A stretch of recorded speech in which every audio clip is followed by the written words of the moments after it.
And so I got my MacBook back.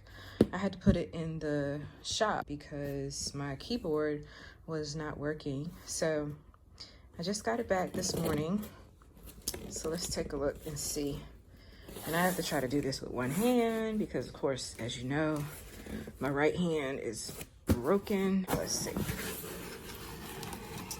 Ooh, nice. So this is what it looks like when you get your box back. I didn't have to pay anything.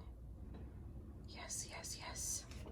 All right, so I had my keyboard basically replaced, and I don't know if any of you have MacBooks. I have a MacBook Pro, and the keyboard has been an issue for a while now.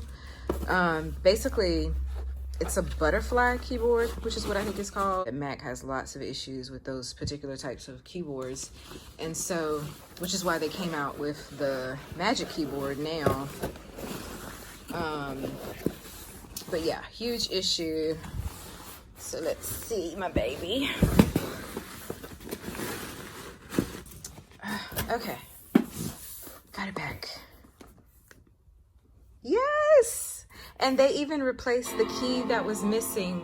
I think it was my E key. Yes, my E key was missing completely. Like, it came off maybe a year ago.